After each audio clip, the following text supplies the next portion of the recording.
Inside intensive care units and on COVID wards, these are unprecedented scenes of the sickest and the dying. And while a glimmer of hope could be seen in a fall in hospital admissions in London and the southeast, today in Wales came this warning. We have now exceeded double the peak we experienced during the first wave in April. At that level, the NHS will have to make some very difficult decisions about the balance of services it can provide. In Northern Ireland, the government said today the pressure on the health service was without parallel and unsustainable, while in Scotland they announced a further tightening of the rules. All of this leaving a question mark over England. The next big decision is obvious. The current restrictions are not strong enough to control the virus. Stronger restrictions are needed. And it's no point members opposite shaking their heads. In a week or two, the Prime Minister is likely to be asking members to vote for this. The Prime Minister did not rule out further measures, but chastised the opposition leader for being too gloomy. Perhaps, as is so often the case, the right honourable gentleman didn't listen to my earlier answer, because I pointed out to the House that actually the lockdown measures that we had in place, combined with the Tier 4 measures that we were using, are starting to show signs of some effect. But just hours later, at a committee hearing, he was asked if we will exceed intensive care capacity. If you ask me when do we think that the ICU capacity is likely to be overtopped, I can't give you a prediction for that, but all I can say is that the risk is very substantial. Even as he was speaking came the release of today's figures showing the highest ever daily toll of COVID deaths. The raising and lowering of hopes and expectations, today's motif. A promise from Mr Johnson that soon there will be 24-hour, 7-day-a-week vaccine centres, later contradicted by a health minister who said NHS workers had to sleep. This GP surgery is still waiting to receive their first doses of vaccine, while others have more than they can handle. The message from us really is that general practice, GPs, practices, every year deliver flu vaccine. We are the experts in mass vaccination, and practices across the country are ready, willing and able to step up and deliver. Every practice will be different. Some, like us, are able to deal with large numbers quite quickly. Other smaller practices may need smaller numbers arriving to enable them to meet supply and demand. The UK is far ahead of most of the rest of the world in rollout, but supply and distribution remain a problem.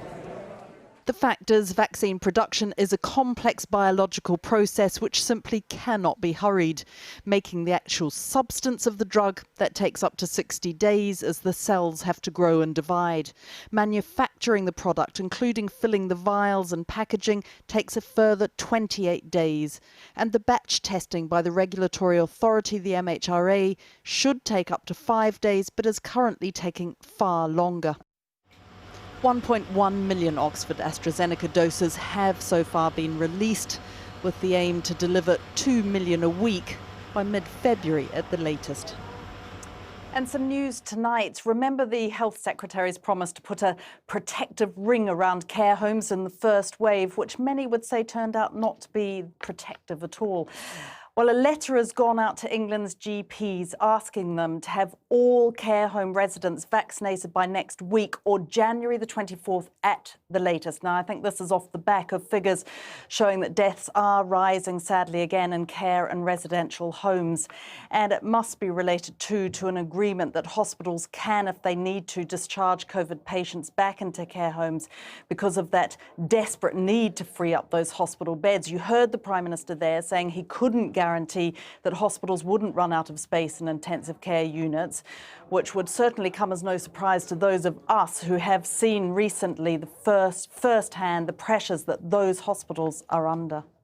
Victoria, thanks very much.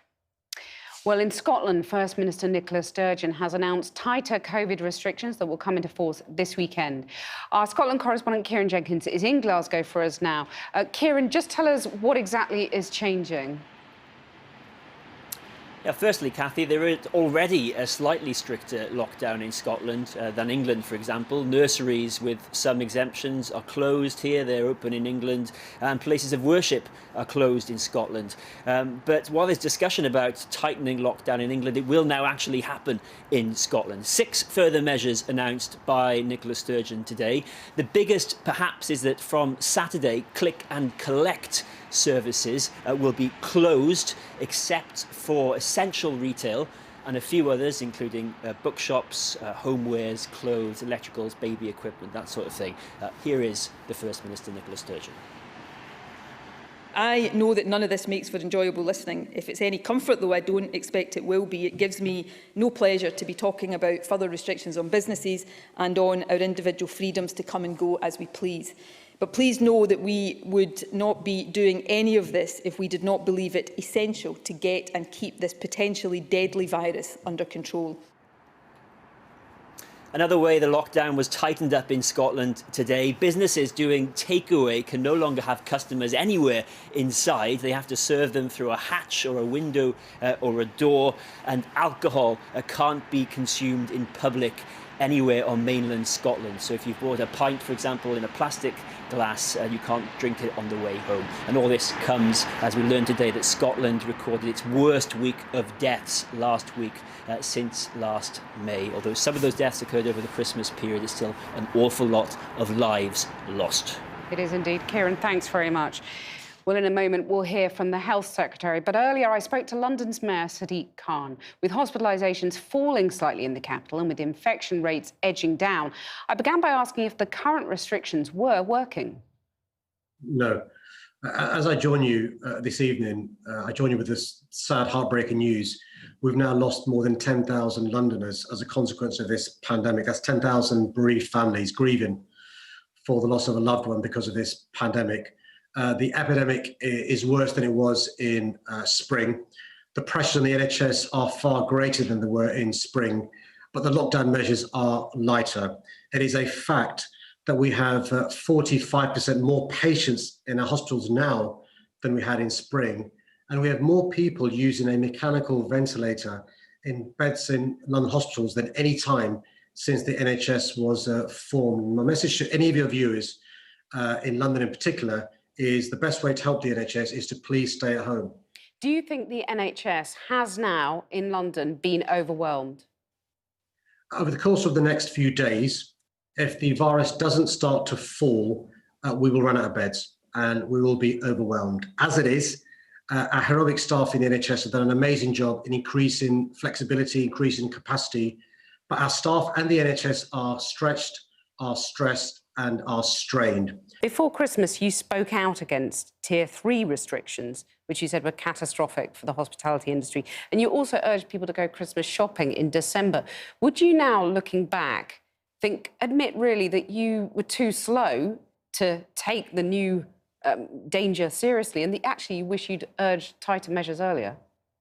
We did. I've been critical from the beginning of the ineffectiveness of the tiering system. And my argument was you need to make sure your policies back up the evidence. I was calling for, back in late summer, early September, October, for the national short circuit breaker.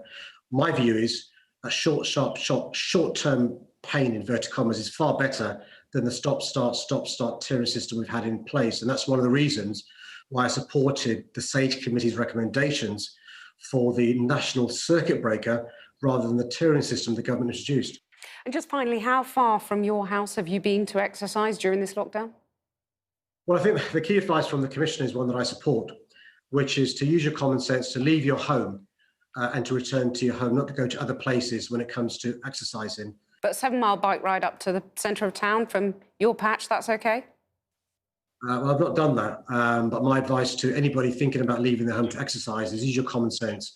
Ask yourself the question, if you had the virus, is what you're doing increasing the chances of passing it on? It's really important to use some common sense, but also one of the reasons why I'm pleading with the government to provide clarity is what it leads to is people not being aware of the rules or the guidance of the law and inadvertently breaking the rules, or even worse, passing the virus on. Mayor Sadiq, thanks very much. Stay safe. Well, a short time ago, I spoke to the Health Secretary, Matt Hancock, and began by asking him what effect the sheer number of COVID deaths announced today have on him. Well, it's obviously a terrible toll from this disease.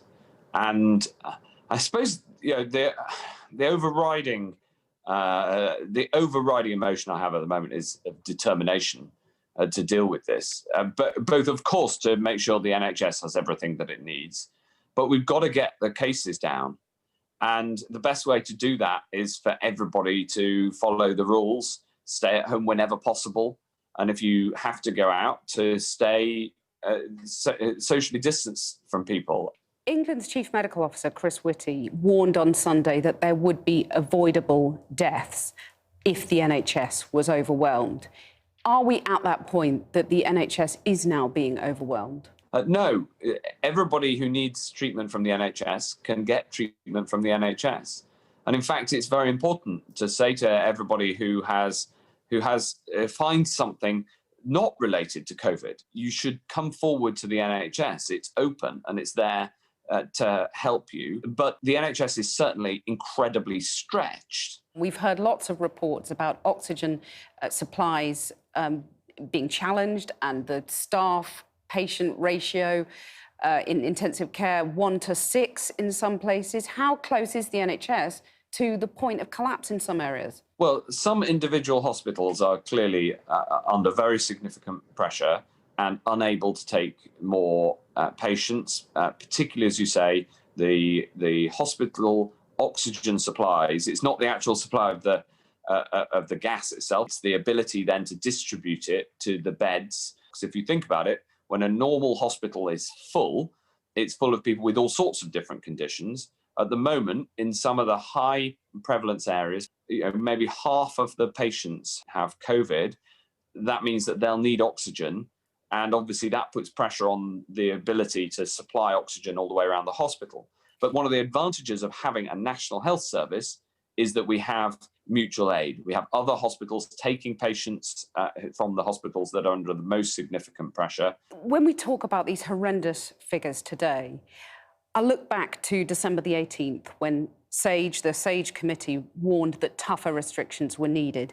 Now, you as a government didn't order a lockdown in England until January the 5th. It was too late, wasn't it? Well, we took action immediately in December. And, if you recall, we introduced level 4 and we put the areas where the new variant was most prevalent into level 4. But for more than 2 weeks, you didn't lock down England completely. You could have done that earlier. And I know within the cabinet, you've been arguing all the way along during the pandemic for tougher restrictions. If you'd been listened to, would lives have been saved? Thousands of lives. Well, look, these are difficult decisions that the government as a whole has to take, balancing all of the evidence. But what I can say is that we can see that there are just some signs that the number of cases is not rising as fast as it was, and that is happening most in the areas that were put into Tier 4. Let me ask you about something else you've announced today, which is reforms to mental health laws. Now, Sir Simon Westley's report was published in 2018, and that's what these reforms are based on. As I understand it, they won't be enacted until 2022. So is it the case that this government treats mental health as an afterthought? No, on the contrary, I'm really, really pleased that we've been able to make this progress. And even through the pandemic, I've had the team working on the mental health white paper and the new Mental Health Act that we're going to have. That we've taken this carefully because we've wanted to make sure that all those voices are listened to, those who are on the front line and the practitioners in mental health, critically service users, incredibly important that we listen to the voices of service users. The Mental Health Act is from 1983.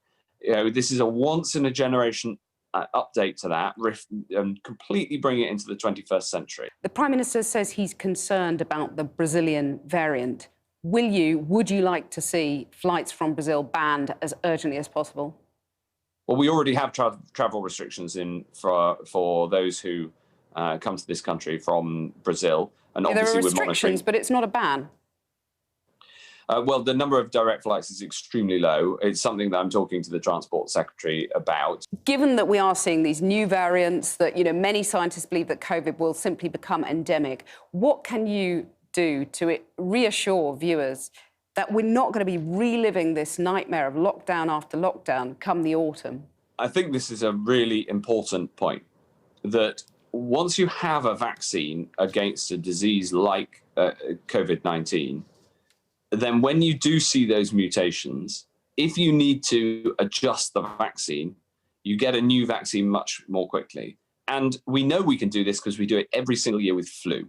That's what I expect for the medium term, as opposed to having these restrictions. The key thing has been getting that first vaccine and now getting it into people's arms just as fast as possible. Matt Hancock, thanks very much for joining us. Thanks for having me.